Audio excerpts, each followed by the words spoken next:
Hoy vamos a hablar de temas dentro de la psicología social. Esto nace desde una iniciativa de compartir un poco los conocimientos de la psicología social y algunas cosas muy chéveres que nosotros vemos en el día a día.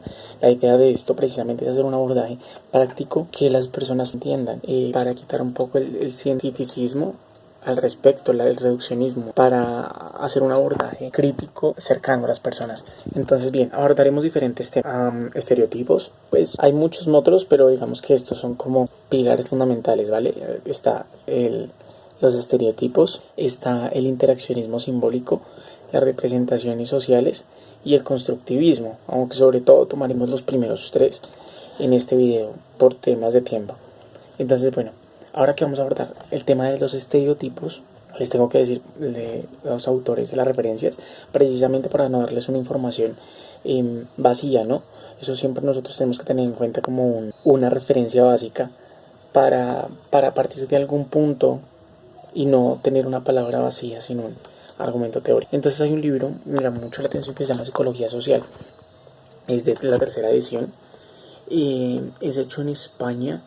Y los coordinadores son Francisco Morales, Miguel Mayo, Elena Gaviria e Isabel Cuadrado. Son 4 coordinadores y una serie de coautores que fueron bastantes, trabajadores de la Universidad de Buenos Aires, de la Universidad Autónoma de Madrid, de la Universidad de Barcelona, de La Laguna, de la Universidad Autónoma de Madrid, de Porto, entonces de la Universidad de Granada.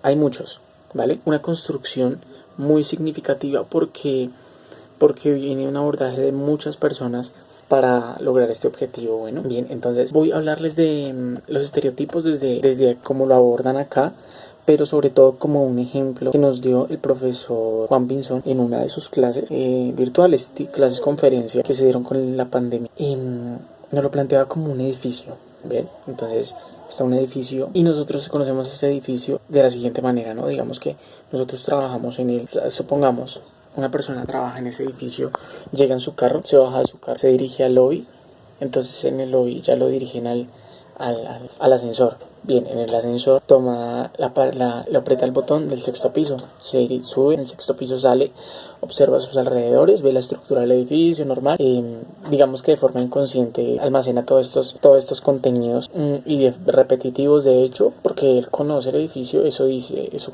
en su consciente es lo que tiene, él conoce el edificio, se va a su oficina y ya durante la jornada laboral seguramente se va al baño o a la otra oficina de algún compañero. Excelente. Bien, entonces al final del trabajo él se va desde ahí, desde su oficina, se dirige al ascensor, toma el punto del primer piso del botón. Bien, mientras tanto observa todo el ascensor, que ya lo conoce, es como una rutina. Después sale de este ascensor, mira el lobby, conoce ya los celadores, no hay ningún problema. Se va, se dirige a su carro y se va para su casa. Eso lo repite todos los días. Si a él le preguntan si conoce ese edificio, él va a decir que sí lo conoce. Él va a decir que sí conoce este edificio. ¿Y es cierto o no es cierto que lo conoce? Algunos diríamos que sí, otros diríamos que no. Bien, eso es un estereotipo, porque él, si tú le preguntas, va a decir que sí, efectivamente conoce este estereotipo, conoce este lugar. Discúlpenme que suena como un helicóptero, pero bueno, conoce este lugar. Entonces, pues no es real, porque a la larga él supone que todo el resto del edificio, que tiene 20 pisos, por ejemplo, tiene 20 pisos en este ejemplo, y él no ha subido a más pisos, él va a su oficina y evidentemente a veces se va donde sus compañeros, se devuelve, conoce todas las personas, pero no ha subido muchos de los pisos, tampoco conoce a profundidad todas sus entradas, todas sus puertas, no, pero él asume que sí, de acuerdo a su experiencia previa, la que tuvo antes de entrar observando el edificio, la que tuvo en el momento de ingresar en el lobby, la que tuvo en el ascensor y la que tuvo al ingresar a su lugar de trabajo, igual al devolverse. ¿Ustedes creen que, ya que sabemos que esto es un estereotipo, este estereotipo va a ser igual que el estereotipo del personal, el contador que tiene la oficina de la puerta del lado, que tiene que subir el mismo ascensor, pasar por el mismo lobby? ¿Creen que se genera el mismo estereotipo? No, evidentemente no se genera el mismo estereotipo. ¿Por qué?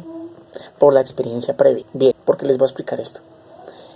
Él llegó en un carro y viene de una casa y viene de unas dinámicas familiares en ese momento, ¿cierto? Y en el momento en el que está y durante toda su vida. Su aprendizaje es diferente en cualquier contexto en el que se encuentra.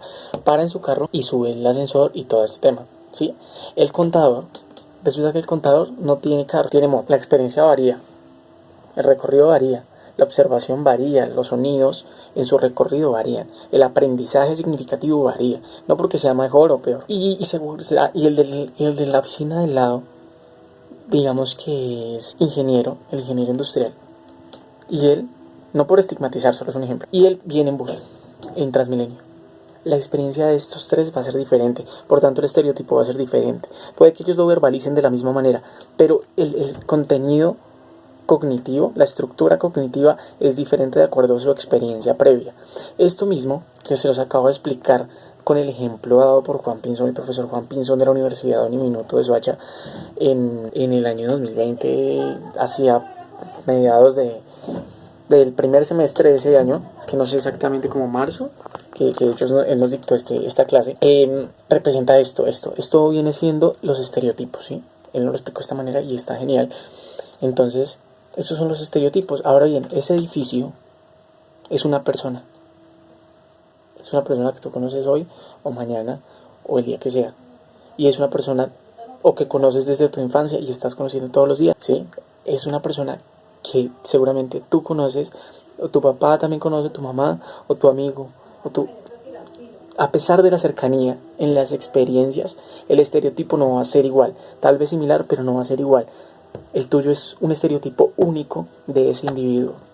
Así se generan los estereotipos, ¿vale? Es como la base, a grosso modo, de que es un estereotipo, y un estereotipo de cierta manera sí es irrepetible.